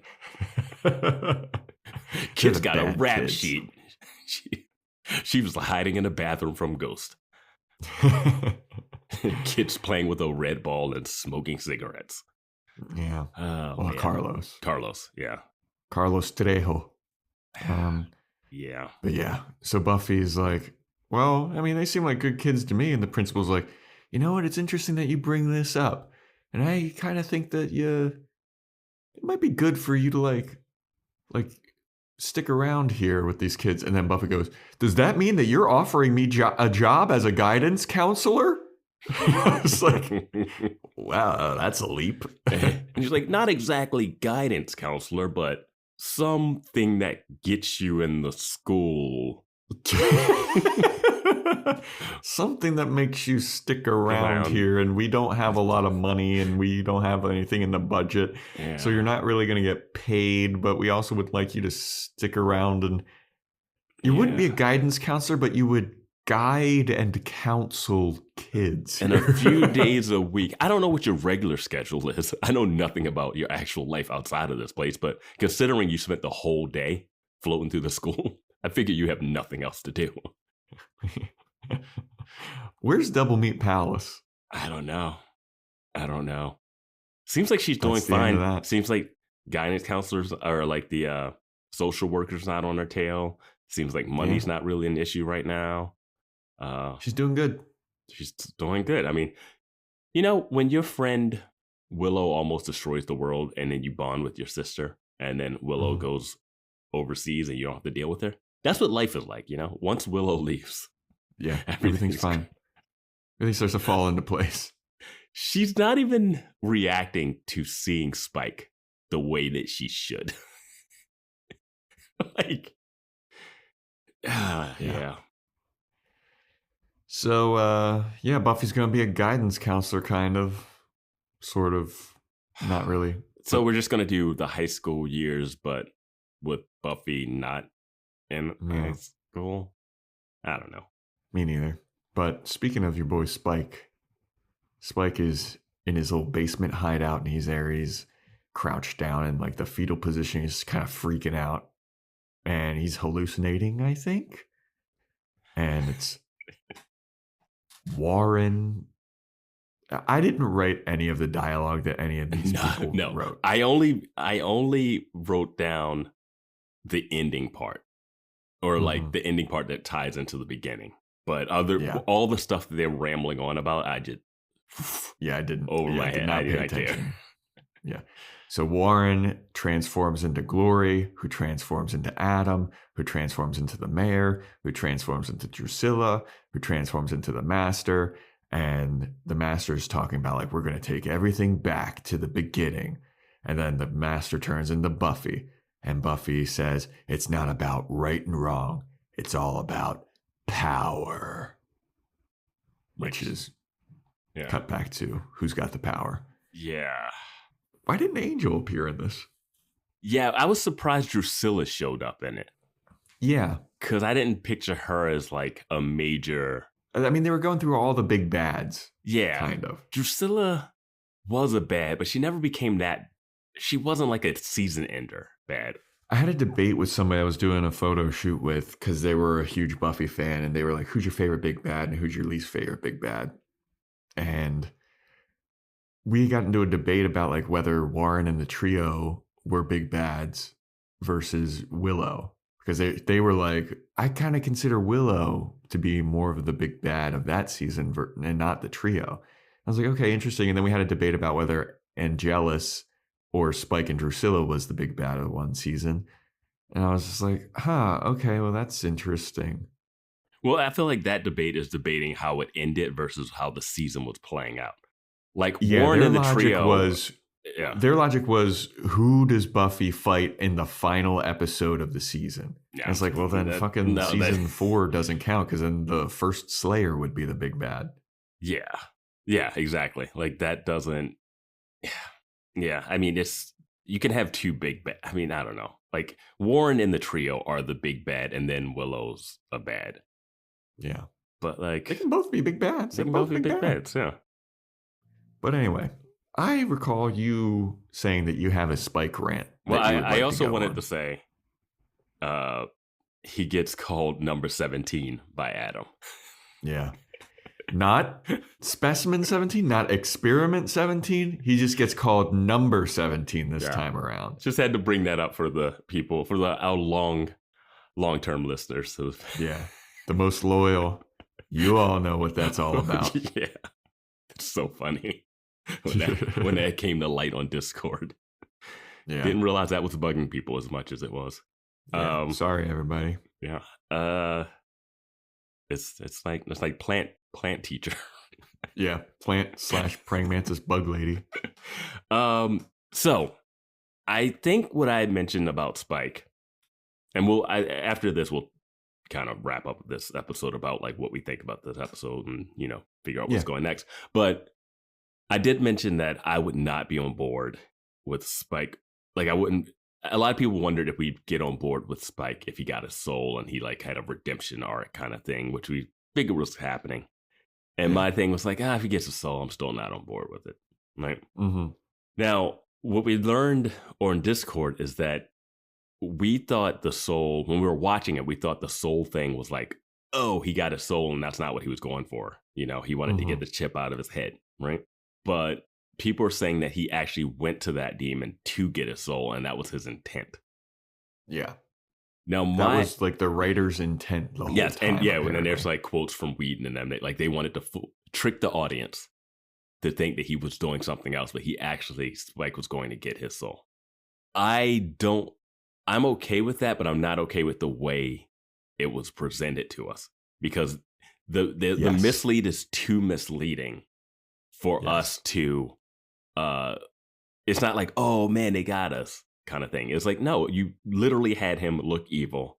Hey, I'm going to show her. That's not the look of someone saying, I feel bad. Like I remember after the Seeing Red episode where you were like, is he like, he's having flashbacks like he's traumatized by it, but he's talking like he's angry at her. Yeah. Like, well, he kept calling her a bitch. Yeah. Well, he always called her a bitch, which I always thought was like not the greatest for her love interest.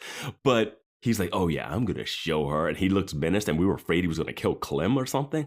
Like his acting performance in that is not the performance of someone who feels shitty about what he did and it's going to go. It wasn't like he was leaving like Oz to figure out how to tamper down his werewolfness.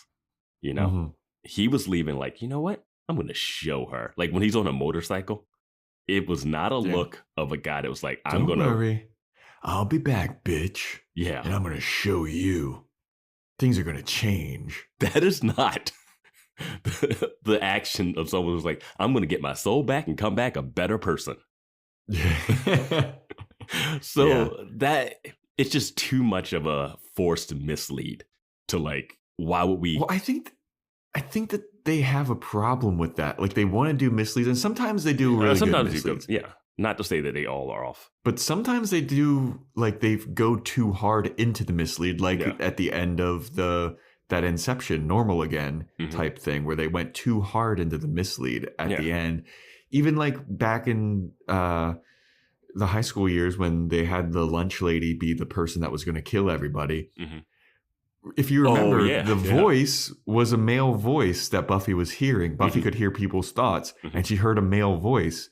And then it turned out to be a woman at the end who was the one that was like, I'm going to kill everybody. It's like, you went a little too hard in the forced mislead. And now it's like, it doesn't work. You fake the mislead with the male voice, so we think it's Jonathan. But then it's actually the lunch lady. But because you did the male voice thing, you cheated. Yeah, you cheated with the mislead. And I feel like that's what he did here. You cheated by making Spike say, like Spike could say stuff and play his actions completely different, where it's a little bit on the fence, and you go back and you're like, oh, of course he was talking about getting his soul back. But not I'm going to show you, bitch, when I get back is not. Yeah. Well, they also, I feel like the people in Discord, they were talking too about like how James Marsters, the actor, didn't know what the end result was. So they were just like, just play it like how you think. And then he's going all out like, fuck this bitch. Yeah. What a bitch. I'll show you, you bitch. Yeah. And then if their intent the whole time was that he was going to get his soul back and be a better person, that doesn't work. And that's doing a disservice to your actor as well. Because I think he can play it in a way where we're like, oh, wow, he actually wanted his soul back. And we're like, okay, that's cool. But they went so far the other direction that now for me, I thought when he got his soul back that the demon had played the trick on him. Yeah. You know? But then it also didn't make sense, like you said, when he goes to the demon and the demon is like, oh, you used to be the baddest person ever. And now you're just a lame loser or whatever. Right? Yeah. This demon doesn't want to give Spike his soul. It seemed like he wanted to make Spike, in Spike's conversation with him, seems like he wants to become bad again. And that demon wants him to be bad again. Not like, here's your soul. And now I also had an issue with him coming back as a soul-having vampire. I remember we got into that debate before because that's not how he was before. He was never a vampire with a soul. And I'm thinking he's still a vampire right now based off the fact that he tried to cut his own heart out. And if he's a human, trying would be enough to pretty much end it, right? I don't know. Maybe he's just a regular person. Well, we also, we don't know if he is a vampire at this point. We don't know. I'm thinking that he is still a vampire. I'm thinking that he is a vampire too. And now returning him to what he was, just giving him a soul and he's a vampire, it just, we turned him into a weird angel. Yeah. I don't know. So that's where my issue stems from this. It's like, I didn't like the way I get the trick. I get wanting to do it. I think the way it was executed was like too forced. Where it's like, we got you, but it's like, you didn't get us. You literally told us that he was doing something else. And then. Yeah. There's a difference between getting us and lying to us. Yes, exactly. You didn't get me. You lied to me. Yeah. Like I can't go back and look at anything and be like, oh, okay, I get it. He actually wanted his soul. Yeah. Nothing that he does indicates that. And I'm sure people in Discord will be like, well, he did have this one line after he called her a bitch that you could tell he I mean, he called her a bitch a lot. It just not had the feeling of a guy that was like going for the redemption. And I like Spike being a bad guy. I always have liked that they played him as he's still evil, he's still bad, still a bad guy. Mm-hmm. So I didn't want him to get his soul. Yeah. We'll just have to see how it plays out. Does he still have a chip too? I think he probably does. If he's in like a Spike is getting but his chip still doesn't work on Buffy because she came back wrong or whatever. Came back with a suntan. I thought about that recently. That's just weird. Yeah. It makes no sense because she's still a living thing. Who do you think this hallucination was? Because we never figure out who did the talisman. Yeah. Well, also, I mean, just out of everything, what did you think of that first Istanbul scene that had no bearing on this? I completely forgot about it until we started doing the podcast. Yeah, same. I looked at that note and I was like, are these my angel notes? Yeah. No, they're not. Never mind. And then I was like, wait a minute. Did that have any bearing on this episode? No. But I think it has some bearing of what is the person that's bringing it back to the beginning. Like whatever's at the end here has to do with that flashback in Istanbul. But I don't know. In Istanbul, it looks like some woman got killed. Yeah. Somehow that's going to play a role in this. And I don't know how it's playing a role in this. And I don't know who put the talisman there. And I don't know if that whatever bad guy is what's freaking out Spike. Because Spike wouldn't have memories of the mayor that much, would he? He wasn't around a lot for the master. Yeah. Well, the master, he would have known about the master. Yeah, he would have known about the master, but he doesn't like. I don't think this is his hallucination. I don't know what this is actually at the end. It could be his hallucination. This could be like a little bit of like once he got his soul back, he's starting to feel the guilt and everything like Angel did. Yeah, I thought that, but it would have been more other stuff though, right? Yeah. I feel like if the guilt would have been victims of his. Yeah, I don't know what. But then this thing is about like compatriots. And then there's Buffy and it's all about power like in the beginning. And I don't know. I don't know what they're going for. I'm sure they have a plan. Yeah. I just don't know what it is. Cat from the hallucination, the dream sequence. Oh. Yeah. I feel like somebody sent like there's a t-shirt that's like, but who was the cat? Like that exists. We're all the cat. That's true. Yeah. Which character were you most happy to see? Adam, or the mayor, or Gloria? The mayor. I mean, the mayor is so great. Yeah, the mayor's good. Rules.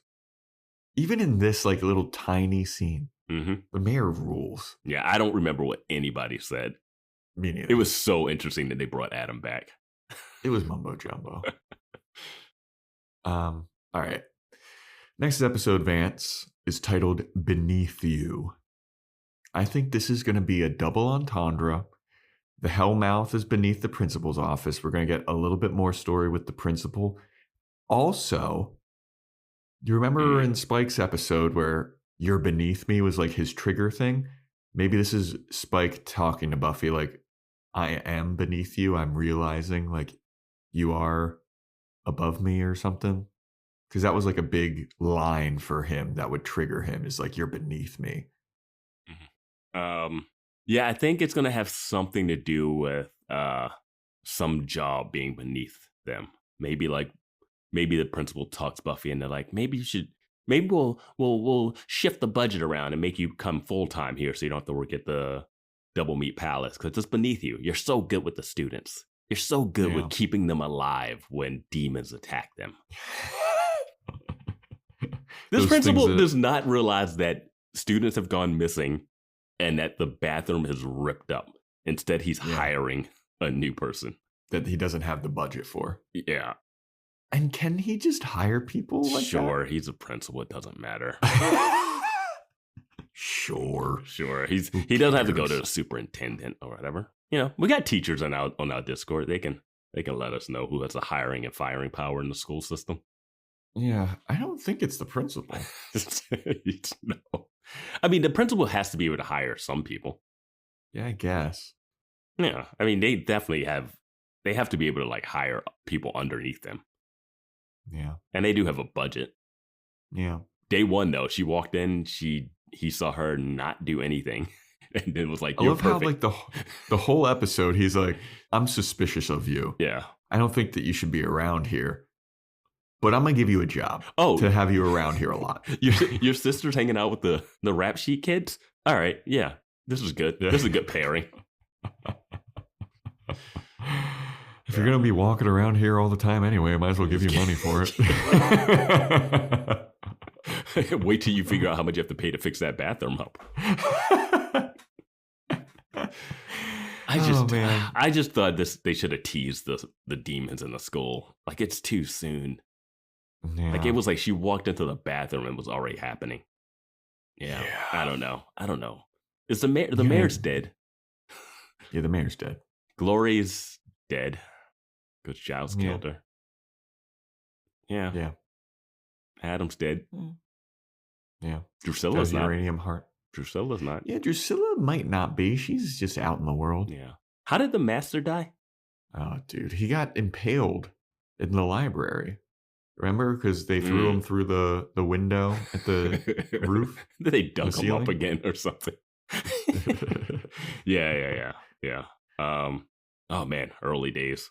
The master days. Yeah, I'm surprised I remembered that, to be honest with you. Yeah, everybody in that flashback is dead except for Drusilla. Yeah. Anyway, got anything else to say about lessons, Vance? I learned nothing. Yeah, that's true. Who's got the power? Anyway, thanks for listening, everybody. Thank you for sticking around for this one. If you want to get a shout out, Apple Podcast 5-star rating and review, Spotify 5-star rating, send it to us somehow. Follow us on Instagram at Boys Watching Buffy. Email boyswatchingbuffy@gmail.com. Go to our Patreon, patreon.com/Boys Watching Buffy, where we do Boys Watching Angel, Boys Watching Movies. You got a little sneak preview of some of what the movies are all about with Cruel Intentions, which we released last week. I hope you guys dug that. Got an Amazon wish list. Got an Amazon wish list. If you want to check that out, links in the show notes, and also join our Discord. That link is in the show notes as well. We've got lively conversations going on in there. Love to hear your opinions. I know we ask a lot of you, like especially this episode. I feel like we're like, we'll have Discord chime in on what that's all about. Yeah, this should lead to a lot of chatter.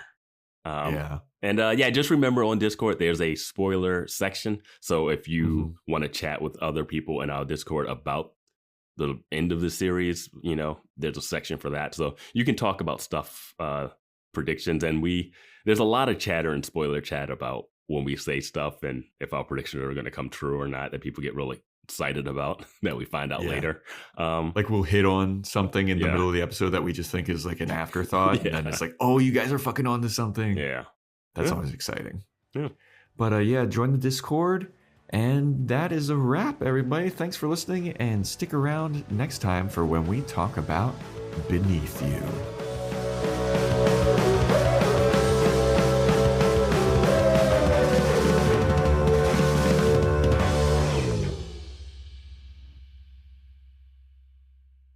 And stay away from hyena people or any lizardy type athletes, you know, or if you see anyone that's invisible. Hey, Buffy, I think it's pretty safe to say I'm not going to see anybody that's invisible. Seltzer Kings. Podcasts.